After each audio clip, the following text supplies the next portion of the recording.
Sebanyak 96 siswa dan guru Sekolah Menengah Atas Negeri 72 Jakarta menjadi korban ledakan yang terjadi pada Jumat 7 November 2025. Ledakan terjadi ketika mereka tengah menunaikan sholat Jumat di masjid yang berada di area sekolah.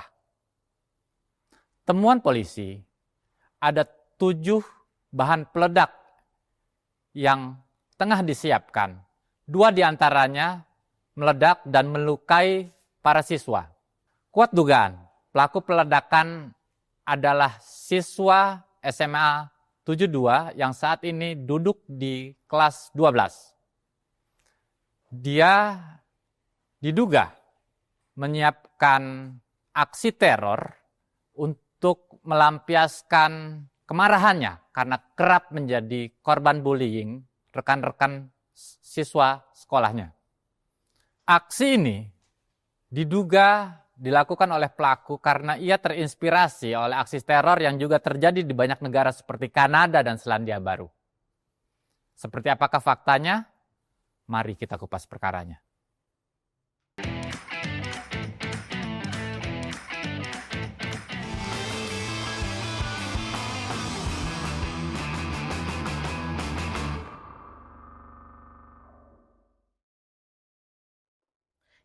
Pada Jumat siang, 7 November 2025 kemarin, SMA Negeri 72 Jakarta menjadi lokasi kejadian yang luar biasa. Karena bukan hanya satu, tapi 2 ledakan terjadi nyaris bersamaan, satu di musola dan satu lagi di pintu belakang sekolah. Puluhan siswa terluka. Kita dan publik bertanya-tanya, sebenarnya apa yang terjadi di sekolah itu? Hamam reportase ke sekolah sesaat setelah kejadian ya. Boleh dijelaskan kondisi sekolah saat itu, terus apa yang ledakan itu disebabkan oleh apa? Jadi saat saya sampai di lokasi itu siswa-siswa udah ke rumah sakit ya. Tapi berdasarkan keterangan saksi di lokasi, kejadian itu terjadi di jam 12.15. Itu di saat khutbah kedua. Jadi saat khutbah Jumat itu kan khutbah kedua tinggal doa-doa kemudian qomat ya. Nah di khutbah kedua itu tiba-tiba ada ledakan di kami masjid ya, bukan musola karena buat Jumatan. Nggak berselang lama ada ledakan lagi tuh di belakang gitu. Nah ledakan kedua itu membuat langsung Di belakang sekolah? Di belakang sekolah, bagian belakang ya, tapi masih di dalam gerbang sekolah. 2 ledakan itu membuat langsung anak-anak berlarian gitu segala macam. Dan setelah itu mereka dievakuasi keluar sekolah. Jadi ledakan kan terjadi saat sholat Jumat sedang berlangsung. Artinya kan area penuh dengan siswa dan guru menunaikan ibadah sholat gitu. Iya benar. Terutama siswa laki-laki ya. Jadi kalau kita lihat ya, kejadian itu terjadi di sini, di belakang sekolah. Pintu depan itu yang mana itu sekolahnya itu? Pintu depan di sini, di sisi utara. Ya. Yang itu ya pintu depan. Ya, ini pintu depan, di sini depan. Musola di belakang ini. Oke. Jadi ini ada bangunan musola. Nah ini pertama ledakan terjadi di sini. Kemudian nggak lama berselang terjadi lagi ledakan di sisi belakang. Sisi belakang. Kalau kita lihat ada 2 bangunan ya di sini. Nah terjadilah ledakan kedua di sini. Jadi dekat ya, cukup dekat. Cukup dekat. Semuanya berada di belakang sekolah gitu. Nah kemudian setelah ledakan kedua anak-anak baru pada berlarian ke lapangan terus dievakuasi ke UKS dan segala macam gitu. Nah kemudian pada ledakan kedua terjadi itu ada 1 anak yang kemudian terkapar di belakang. Oh dia tidak ikut sholat tapi di pintu belakang. Di dalam ruangan mana dia itu? Di dekat kantin. Jadi ini ada kantin di sini. Nah di belakang kantin dia terkapar 1 orang. Gitu. Itu ruangan sehari-hari dipakai sebagai apa? Peruntukannya ruangan apa itu? Itu bukan ruangan. Jadi kayak lorong aja. Oh. Di belakang kantin ada lorong gitu ya. Ada yang tergeletak 1 di luar. Jadi korban utama itu kan banyak kan di musola ya. Ketika ada ledakan. Nah kemudian di belakang itu ada 1 yang terkapar dan sudah bersimbah darah. Nah itulah yang kemudian diduga adalah pelaku yang meledakan. Kondisinya parah pelaku itu, terus akhirnya bersama korban lain, puluhan korban lain kan larikan ke rumah sakit. Nah, Anissa kebetulan juga reportase di salah satu rumah sakit yang menangani banyak korban. Gimana kondisi di sana itu, Anissa? Iya Mbak, memang jumlah korban ini dinamis gitu ya, terus bertambah dan berkurang gitu. Terakhir itu update-nya 54 orang, itu tapi kemarin diumumkan lagi jadi 96 orang gitu, hampir 2 kali lipat lah gitu. Nah, setelah kejadian ledakan ini, para korban itu dibawa ke fasilitas kesehatan terdekat gitu ya. Ada yang dibawa ke puskesmas, ada yang ke klinik, ada yang ke rumah sakit, ada 3 rumah sakit Islam Jakarta, Cempaka Putih, rumah sakit Yarsi, dan rumah sakit Pertamina. Tapi kemudian beberapa korban yang awalnya dibawa ke puskesmas itu harus dirujuk juga ke rumah sakit, karena emang kondisinya semakin memburuk gitu. Seluruhnya itu siswa atau ada guru atau ada orang luar sekolah juga? Ada, tapi kebanyakan memang siswa, tapi ada satu korban yang usianya sekitar 50-an tahun, dan itu kemungkinan adalah pihak kantin, penjaga kantin. Lagi ikut sholat Jumat di sana, jadi korban gitu. Nah, kamu waktu itu di rumah sakit Cempaka Putih ya? Cempaka Putih. Kondisinya gimana pas saat kamu liputan sore hari ya? Siang menjelang sore? Siang menjelang sore itu kondisinya memang masih ramai, masih cukup dramatis kalau di awal-awal gitu. Polisi. Dramatisnya bagaimana itu? Yang korban, keluarga korban ini memenuhi lobi IGD gitu ya, bersama dengan ada polisi, ada Dokpol juga gitu, tim medis segala macam, TNI juga, dan beberapa pejabat-pejabat juga banyak yang langsung bergantian gitu datang ke sana. Tapi sempat melihat kondisi siswa-siswa yang dibawa ke rumah sakit itu nggak? Kita cuma bisa lihat dari kaca itu beberapa yang mungkin kondisinya tidak terlalu berat gitu ya, yang masih luka ringan gitu, itu masih terlihat di kaca. Tapi mereka ada trauma ya kabarnya? Kalau trauma itu pasti sih ya Mbak ya, karena ledakan yang keras dan itu tidak umum terjadi gitu ya, dan memang di saat saya di sana ada orang tua korban yang mencerita anaknya memang tidak terluka secara fisik, kita lihat dengan mata gitu, tidak ada luka bakar atau apa, tapi dia mengalami trauma karena telinganya itu mengalami gangguan pengang gitu ya. Jadi memang kondisi korban itu berbeda-beda keluhannya. Ada yang luka bakar, itu ada yang sampai setengah wajahnya luka bakar, kemudian ada yang muntah darah, ada yang gagal napas, ada yang sesak napas gitu ya? Sesak napas, gendang telinganya pecah gitu.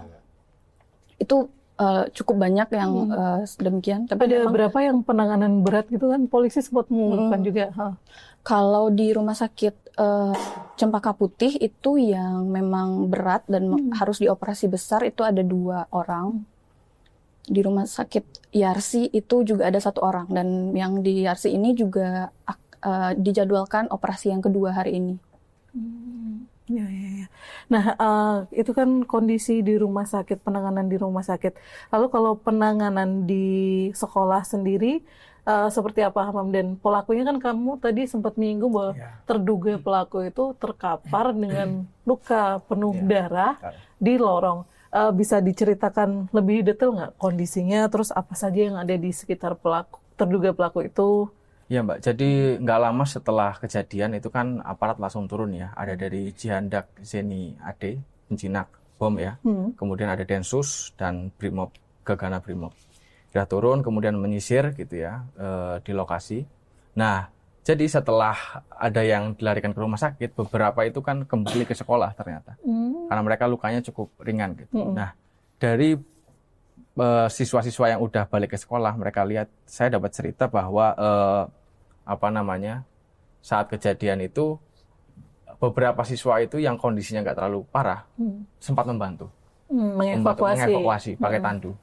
Nah, satu anak cerita bahwa saat dia lagi bawa tandu hendak ke musola, dia tiba-tiba ditanya seorang marinir gitu, kamu kenal ini nggak gitu. Nah, marinir ini nunjuk siswa yang terkapar di belakang gitu.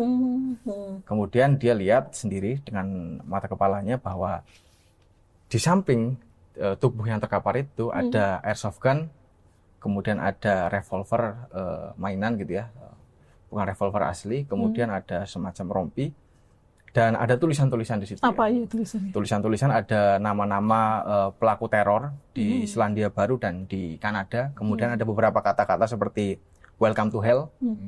Kemudian ada di kaosnya, dia pakai kaos putih tanpa lengan ya tulisannya. Bukan seragam sekolah ya? Bukan seragam sekolah, natural selection gitu. Nah, di situ kemudian dia cerita si anak ini bahwa pakaian si anak yang terkapar itu bukan pakaian sekolah. Jadi setiap hari Jumat itu kalau Jumat tanggal ganjil, SMA Negeri 72 Jakarta itu seragamnya batik. Celana putih, kemudian atasannya batik. Kemarin ganjil kan ya? Kemarin ganjil, tanggal 7 ya, kemarin ganjil. Nah si anak itu pakainya celana hitam, kaos putih, pakainya sepatu boot militer itu ya, saat ditemukan terkapar gitu. Artinya dia hari itu nggak masuk sekolah ya? Ada dugaan dia nggak masuk sekolah atau bawa pakaian ganti memang. Jadi oke. Dan kemudian dari keterangan polisi itu ternyata ada 7 peledak. Oh, di mana saja itu? Di sekolah itu. Kan jadi, yang baru meledak kan 2. Nah, ini dia. Jadi saat itu kan ngobrol dengan kurang lebih 5 siswa yang ada di depan sekolah itu. Nah, mereka kan panik mungkin ya. Ada yang bilang 2, ada yang bilang 3. Jadi setelah ditelusuri polisi ternyata bomnya ada 4 yang meledak. Yang 4 yang meledak di 2 titik.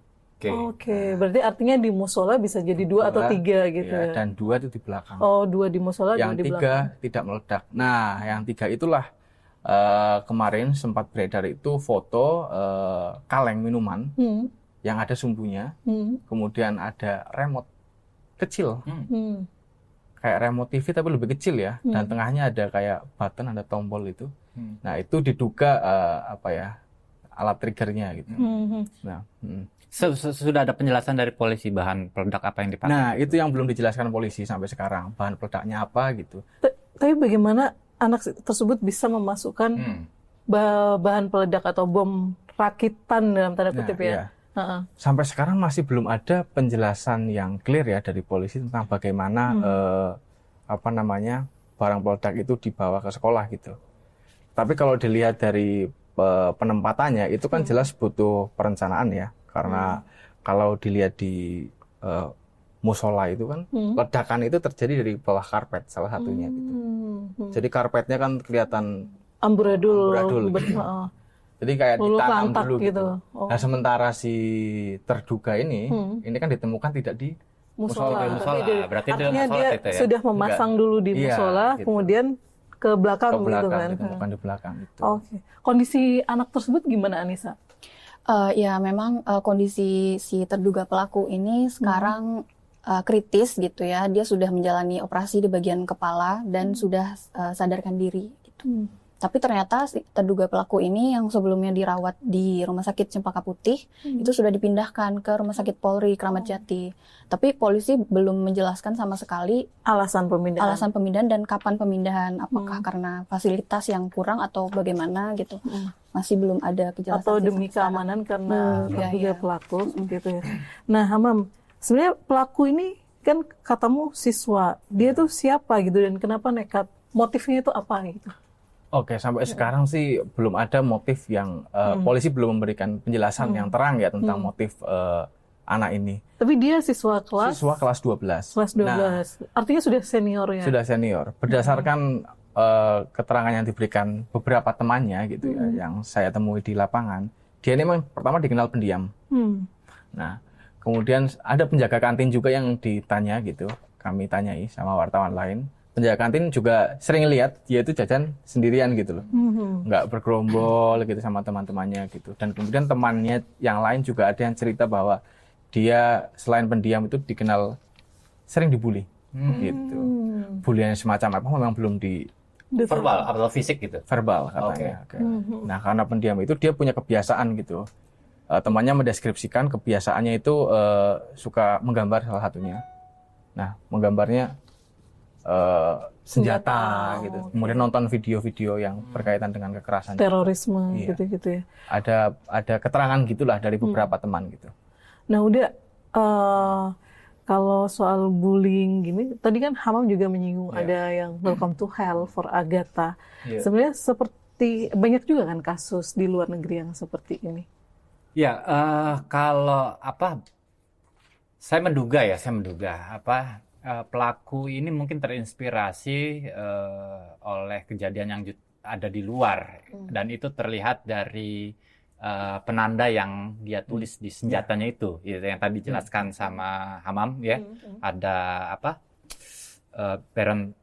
Brenton Tarrant, Welcome to the Hell, gitu, Alexander Bissonette, dan For Agatha. Itu adalah nama-nama yang pernah muncul dalam publikasi beberapa media karena ada peristiwa teror yang dilakukan oleh para pelaku ya. Yang Bissonette ini kalau nggak salah terjadi di Kanada, sementara Tarrant, Welcome to the Hell itu di Selandia Baru ya, tahun 2019 lah kalau nggak salah. Ya. Nah, yang menarik adalah di antara para pelaku itu ada semacam kecenderungan kemiripan lah ya. Para pelaku ini Apa adalah itu? sosok yang kecenderungannya itu adalah orang yang antisosial, orangnya introvert gitu, penyendiri gitu. Nggak jauh beda dengan orang yang diduga sebagai pelaku. Tapi apakah kejahatan mereka yang juga kedua. sama-sama korban bully? Enggak, beda ya. Tapi dari personalnya mirip gitu. Korban bully juga? Oh, korban bully Iya, juga. Tarrant itu juga informasinya juga sering dibully. Dulu dia tuh obesitas, sering diejek oleh teman-temannya itu kan, dan kemudian dia punya kecenderungan menjadi sangat maniak dengan gimnastik ya, coba untuk membentuk tubuh. Tapi di saat yang sama ada semacam semacam perlawanan dalam bentuk teror lah gitu. Nah, bullying ini kan akhirnya jadi perhatian banyak lembaga ya. KPAI kan juga turun dalam kasus ini. Mereka mengidentifikasi mengenai mengkonfirmasi info awal yang didapat Hamam dari wawancara para siswa SMA N72 itu ya, bahwa memang ada dugaan bullying terhadap pelaku ini. Inisial F itu ya, siswa kelas 12. Sebenarnya bagaimana pola-pola bullying di antara siswa atau anak-anak di sekolah itu udah selama ini konteksnya di Indonesia? Iya. Sebenarnya polanya secara umum hampir sama lah ya. Tapi mungkin yang berbeda kalau buat generasi yang 2000-an ke atas tuh mungkin ada bullying, cyberbullying lah gitu ya. Kalau dulu kan kita hanya mengenal buat orang-orang yang lahir di Gen X dan Gen Z itu hanya mengenal bullying secara verbal, bullying secara fisik gitu ya. Nah, di era digital ini banyak juga para siswa, anak-anak yang juga menjadi korban bullying dalam lewat platform digital gitu ya. Nah, yang dalam pembacaan KPAI ini sebenarnya juga ada semacam tipologi. Apa itu? Tipologi ini apa yang membedakan karakteristik dari para korban bullying ya. Kalau dia menyebut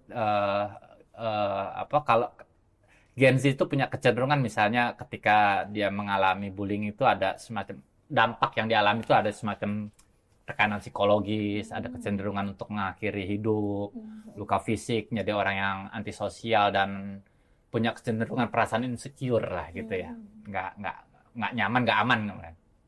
Nah, sementara Gen Alpha yang terjadi di 72 ini memunculkan sebuah pembacaan yang baru. Pemberontakan. Gitu ya. Iya, ada kecenderungan bahwa mereka akan melakukan kejahatan balik ya, melakukan perilaku untuk membalas, Pembalasan gitu ya, membunuh karakter orang gitu kan. Ada juga kadang-kadang kecenderungan untuk menyakiti diri sendiri, apa istilah self harm ya, dan yang juga dampak lain yang muncul tuh misalnya gangguan mental atau perilaku yang sifatnya menyimpang gitu loh. Jadi ada semacam perbedaan dari sisi karakteristik gitu. Dan ini terkonfirmasi dari tadi ya, dia meledakkan di musola yang otomatis dia kan sudah tahu itu bakal ramai siswa maupun guru maupun di lingkungan sekolah untuk menunaikan ibadah sholat Jumat.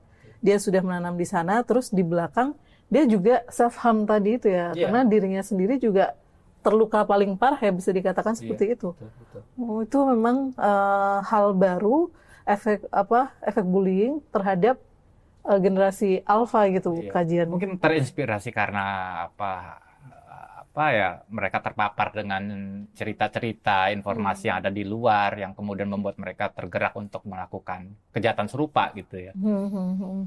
Nah, kalau kita lihat dari laporan ya dari teman-teman di lapangan, terus press release itu, sebenarnya situasi ledakan kan cepat terkendali ya, karena memang ledakannya 2 kali, nggak ada ledakan susulan, dan 3 lainnya masih belum berhasil meledak.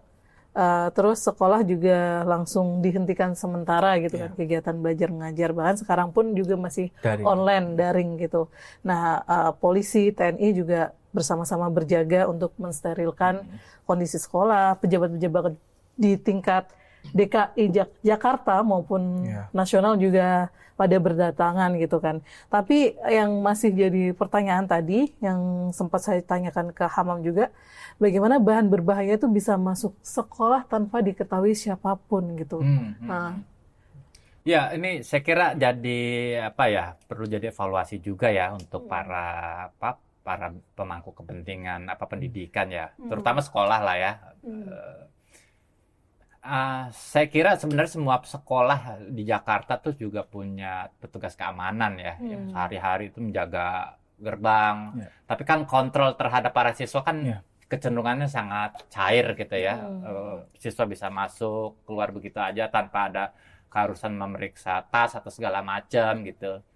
Ya, saya kira ke depan perlu ada semacam upaya yang lebih preventif lah ya untuk mengantisipasi perilaku anak untuk berbuat sesuatu yang tidak diinginkan. Katakanlah misalnya ada semacam razia secara berkala gitu ya, yang dilakukan oleh setiap guru di masing-masing kelas. Itu kan sebenarnya juga bisa menjadi langkah antisipasi gitu ya. Ya, di lapangan juga pihak sekolah dan kemudian kan karena setelah kejadian kan Gubernur turun, Wamenko Polkam turun, kemudian Dikdasmen, bahkan dan Korbrimob, Komjen Ramdhani Hidayat turun juga ke lapangan gitu. Tapi mereka semua saat keluar itu gak ada yang mau ngasih keterangan gitu, termasuk tentang bagaimana bahan peledak itu bisa masuk gitu. Kemudian polisi kan sudah ngecek rumah terduga juga ya di Jakarta Utara. Iya, bagaimana dia mendapatkan? Memang polisi menemukan serbuk ya. Serbuk peluru, tapi masih dikaji apakah itu bahan yang digunakan untuk membuat atau meledakkan masjid di sekolah. Tapi itu belum ada kesimpulan sampai sekarang. Jadi dia kan juga tadi disebutkan bahwa sering nonton YouTube kekerasan, terorisme.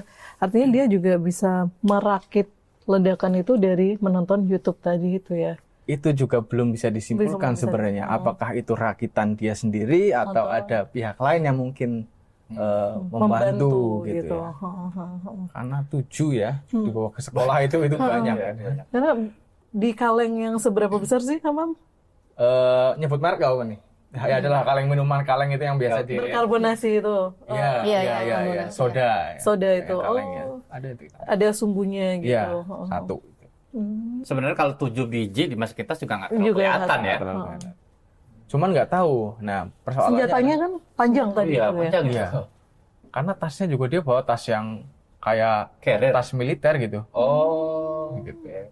Tapi juga kita nggak tahu apakah semua peledaknya bentuknya seperti itu atau enggak. Karena misal yang di masjid itu kan misal asumsinya ditaruh di bawah karpet itu kan ketika pakai kaleng kan sangat menonjol ya.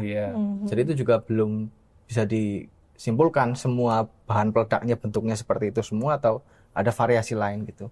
Masih menunggu keterangan dari polisi juga sampai sekarang. Nah, Nisa, anak-anak kan dengan kejadian yang luar biasa tadi itu, ada ledakan, terus ada senjata, banyak yang terluka. Tadi kan anak-anak dibilang trauma gitu kan. LPSK juga ikut turun ya untuk mendampingi anak-anak saksi ini atau juga mendampingi terduga pelaku karena kondisinya masih anak-anak gitu. Kalau LPSK sendiri memang di hari kejadian itu memang sudah datang ke TKP Mbak gitu ya. Cuman tapi itu baru sebatas pemantauan awal. Jadi tindak lanjutnya itu masih belum belum dia mengambil keputusan untuk siapa yang untuk mereka jadi terlindung atau prosesnya pengajuannya gimana masih itu masih dikaji. Tapi sekarang itu pemerintah nasional gitu ya, daerah dan KPAI juga. Pokoknya mereka menyiapkan lah untuk pendampingan psikis gitu ya, di samping pendampingan medis. Sekolah daring juga itu dilengkapi dengan pendampingan psikososial. Jadi siswa ini diberikan pendampingan lah gitu. Jadi karena sekarang per hari ini kan sekolah daring gitu ya. Seluruhnya? Iya. Pas, 10, 11, 12. 10, 11, 12 sekolah daring gitu. Jadi disisipi juga dengan Trauma pendampingan. healing. Ya nanti kalau KPAI bilang itu selama 3 hari akan dievaluasi bagaimana pendampingan ini gitu. Dan apakah nanti sudah bisa untuk persiapan belajar mengajar tatap muka lagi atau bagaimana gitu. Belum ditentukan ya? Belum ditentukan, karena ini baru hari pertama. Ya artinya sampai saat ini memang penyidikannya juga masih belum tuntas ya. Polisi juga masih menunggu proses pemulihan dari para korban ya, baru keterangan-keterangan itu bisa digali gitu. Tapi setidaknya dari kasus ini kita bisa melihat ya bahwa korban bullying itu ya punya kecenderungan untuk bertindak yang di luar dari nalar gitu ya. Jadi kita nggak bisa dengan enteng untuk memperlakukan seseorang, karena boleh jadi yang bersangkutan punya pemikiran yang berbeda untuk merespon sebuah peristiwa gitu ya. Nah persoalan ledakan di SMA 72 ini juga sebenarnya bukan mata urusan bom. Kalau menurut saya sih ini jadi semacam cermin bagaimana sistem pendidikan kita belum sepenuhnya bisa membangun kecakapan para siswa ya dalam berinteraksi, membangun komunikasi yang penuh dengan empati gitu ya. Dan juga menjadi semacam penegas dari apa yang pernah diteliti oleh Setara Institute ya. Jadi tahun 2023 itu kalau nggak salah Setara Institute pernah membuat riset ya kecenderungan anak-anak terutama yang menjadi survei mereka ya. Di tahun 2023 itu mereka menemukan data bahwa ada sekitar 24%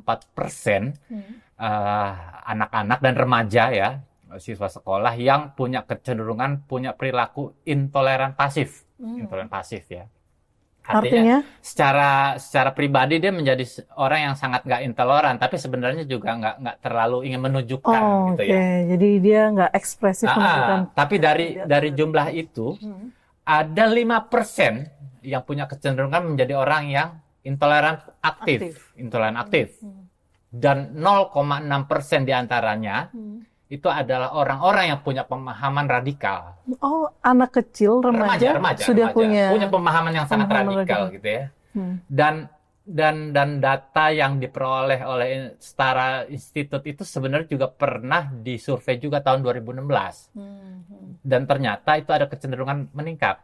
Ya, jadi kalau tadi saya sempat menyebut ada peningkatan intoleran aktif itu 5%, di tahun 2016 angkanya cuma 2,5%.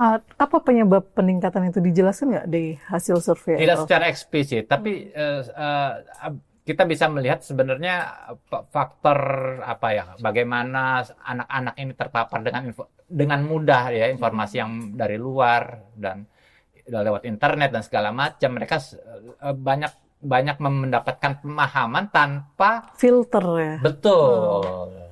Jadi akibatnya ada peningkatan sikap intoleran di kalangan remaja tadi itu ya. Peningkatan cukup tajam juga ya, dari berapa? 2016? 2016 jadi yang dari 2,5% menjadi 5% yang intoleran aktif. Sementara yang radikal di tahun 2023 itu cuma 0,3%, di tahun 2016 cuma 0,3%, di tahun 2023 0,6%. Jadi ada peningkatan 50% lah gitu loh. Nah, sebenarnya yang terjadi di SMA 72 ini memang sudah cukup cepat ya ditangani oleh para polisi, TNI dan lembaga-lembaga lain gitu kayak. Tapi masih banyak yang tersisa gitu. Jadi kalau bicara soal bahan peledak, soal keamanan sekolah tadi yang kita pertanyakan, juga soal bagaimana anak-anak ini bisa bawa bahan peledak yang cukup banyak, 7, terus senjata, meskipun mainan kan cukup besar juga ya. dan dia mempersiapkan yang cukup matang, pakai pakaian yang militer, sepatu militer, dan lain-lainnya itu. Tapi di balik semua itu ada hal yang lebih dalam. Ini soal kegagalan kita membaca tanda-tanda dari anak yang terluka. Dia kan menjadi korban bullying ya. Dan bullyingnya bisa terjadi yang dia kan kelas 12. Bisa jadi bullyingnya sejak dia masuk sekolah itu, dan ada satu pembiaran atau tidak ditangani dengan baik. Akhirnya anak tersebut tadi yang kata udah Ricky bahwa generasi alpha itu mengekspresikannya dengan cara yang berbeda, bukan yang depresi atau dengan insecure dan lain-lain, tapi dengan membalas bahkan self-harm tadi. Nah, sekolah yang seharusnya menjadi tempat paling aman, menjadi ruang tumbuh, malah sekarang menjadi ruang takut bagi para siswa tersebut. Dan kalau sampai seorang murid merasa hanya bisa bicara lewat ledakan tadi, maka perlu kita benahi bukan cuma kondisi keamanan pagar sekolah, tapi cara kita mendengar para siswa, anak-anak generasi masa depan kita ini. Oke kawan-kawan, segitu dulu. Kita lanjut rapat untuk edisi berikutnya ya. Atau Hama mau liputan, Anissa liputan. Udah Ricky mau nulis tajuk ya? Nggak jadi. Nggak jadi, oke ya udahlah. Oke, terima kasih kawan-kawan.